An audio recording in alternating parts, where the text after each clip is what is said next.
প্রত্যন্ত গ্রামের মাঠে ঘাটে ঘুরে বেড়াচ্ছে হরিণ। গৃহপালিত পশুর সঙ্গে বিরল দৃশ্য পাথর প্রতিমার জি প্লটে। প্রাকৃতিক আশ্চর্য নাকি মানবিকতার অনন্য নজির?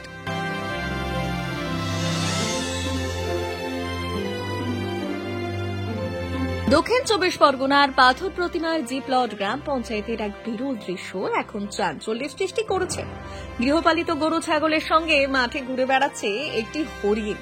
কখনো মানুষের বাড়িতে ঢুকে শাকসবজি খাচ্ছে, আবার কখনো স্থানীয়দের সঙ্গেও মিশে যাচ্ছে অবলীলায়। প্রায় 4-5 বছর আগে নদীর চর সংলগ্ন ম্যানগ্রোভ জঙ্গলে একটি হরিণ শাবকের দেখা মেলে। সময়ের সঙ্গে সেটি বড় হতে থাকে এবং ধীরে ধীরে মানুষের সান্নিধ্যে আসে। বন দপ্তর ও প্রশাসন মাঝে মধ্যে সতর্কবার্তা দিলেও এলাকাবাসী ভালোবাসা ও যত্নে এই হরিণটিকে বড় করেছে। এখন এটি পুরো গ্রামবাসীর নয়নের মণি। স্থানীয়রা একে নিজেদের পরিবারের মতোই দেখে, খাওয়ায়, আগলে রাখে। এ যেন প্রকৃতি ও মানবতার এক অনন্য মেলবন্ধন। বিরল এই দৃশ্য দেখতে এখন দূর দূরান্ত থেকে মানুষ ছুটে আসছে পাথর প্রতিমার জি প্লটে। তবে বিশেষজ্ঞরা বলছেন বন্যপ্রাণী তাদের স্বাভাবিক পরিবেশেই নিরাপদ। তাই বন দপ্তরের উচিত হরিণটি নিরাপত্তা নিশ্চিত করা, যাতে ভবিষ্যতে এটি কোনো বিপদের সম্মুখীন না হয়। Bureau report, ICTV news Bangla. না, এটা তো জানি না, তবে হরিণ আসে আমাদের। আমরা প্রায় 4-5 বছর আগে থেকে দেখছি। হরিণটা কোথা থেকে এসছে জানি না, তো এসে এই গরু ছাগলেদের সাথে ঘুরে বেড়ায়। আমাদের সাথে অনেক ভালোবাসার পরিচয় ওই হরিণের সাথে। হরিণ এখানে ওখানে ছুটে বেড়ায়, আমরা থাকি। দূর দূরান্ত থেকে লোকজন আসে ওর ভিডিও তুলতে কিংবা ছবি তুলতে।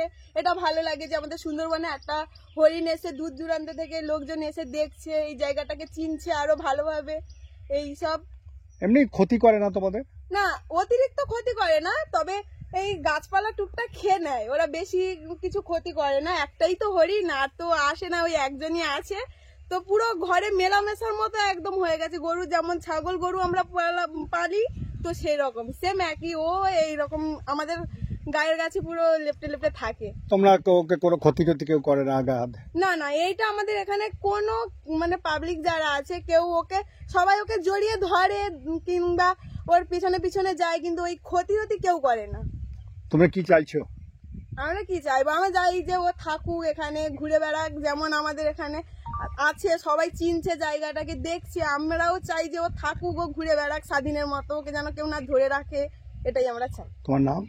আমার নাম নিয়তি। কোন ক্লাসে পড়ো? 12। বাড়ি সুন্দরবন জি প্লট।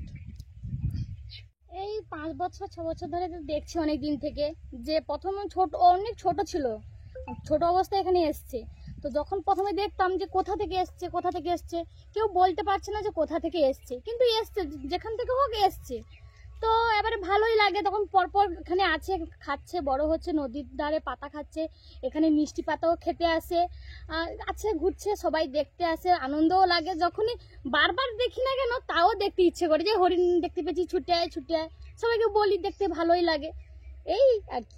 মানুষকে কিছু বলো না তোমরা? না, যারা হরিণ হরিণ তেমন কেউ হাত দিতে পারে না। হয়তো ভুল ভবিষ্যতে 1-2 জন হয়তো খুব অনেক কষ্টে হয়তো তাকে হাত দিতে পারে, নাহলে সবাই হাত দিতে পারে। আজ পর্যন্ত এত 6 বছর ধরে আমাদের বাড়ির পিছনে কি বাড়িতে কাছাকাছি রাস্তা আসে, আমি এখনো পর্যন্ত তাকে হাতই দিতে পারিনি, কারণ কাছে গেলেই ও ছুটেই পালায়। কারণ হরিণের তো একটু চালাকি বুদ্ধি। তোমাদের গৃহপালিত পশুর মতো হয়ে গেছে। হ্যাঁ, ওই একটাই আছে, সবার ভালো লাগে। যখনই বেরোয় সবাই দেখে যে হরিণ বেরিয়েছে, দেখবি আয়। এই ভালো লাগে, সবাই বাইরে থেকেও দেখতে আসে, এমন কিছু ক্ষতি করে না।